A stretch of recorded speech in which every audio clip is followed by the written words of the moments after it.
Hello guys, welcome back to my YouTube channel.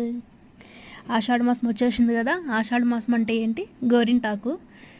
ఆ గోరింటాకుని ఇప్పుడు పెట్టేసుకుందామా. నేను మా అత్తయ్య కలిసి గోరింటాకు బీక్కొచ్చామన్నమాట మా ఇంటి పక్కన ఉన్న చెట్టుకే. ఇక్కడ చెట్టుకు చూసారా ఆకులు ఎంతెంత పెద్దగా ఉన్నాయో. అసలు కాయ చాలా తక్కువ ఉంటుంది ఈ చెట్టుకి. హైబ్రిడ్ అంటారేమో. మొత్తం నీట్గా ఆకంతా తీసుకొని వచ్చేసి దాంట్లో చెత్త ఉంటే తీసేసి గోరింటాకు, వక్క, మజ్జిగ వేసి కొంచెం నిమ్మకాయ కూడా వేశారు. మెత్తగా మిక్సీ పట్టేసింది. అలా మేడ మీద కూర్చొని ఆకాశం చూస్తూ అత్తయ్య దగ్గర గోరింటాకు పెట్టించుకుంటుంటే ఎంత బాగా అనిపించిందో. చిన్నప్పుడు డేస్ గుర్తొచ్చేసాయి అన్నమాట నాకు.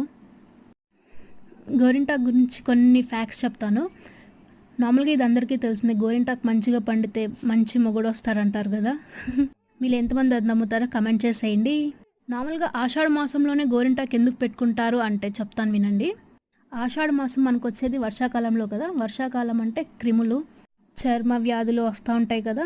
వాటి నుంచి మన స్కిన్ని రక్షించడం కోసం మనం గోరింటాకు యూస్ చేస్తాం. అది ఒకటో పాయింట్. అయితే ఇంకోటి ఏంటి అంటే గోరింటాకు పెట్టుకుంటే ఇంట్లో శుభం జరుగుతుంది అనేసి కొంతమంది భావిస్తారనమాట.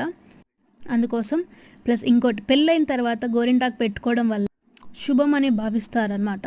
ఇంకోటి ఫన్ ఫ్యాక్ట్ ఏంటి అంటే గోరింటాకు కానీ ఎక్కువ ఎర్రగా పండింది అంటే పెళ్ళైన ఆడవాళ్ళని భర్త మంచిగా ఎక్కువ ప్రేమిస్తున్నాడు అనేసంట.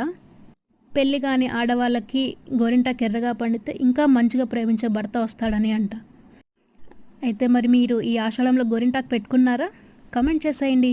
వీడియో నచ్చినట్టయితే లైక్, షేర్, సబ్స్క్రైబ్.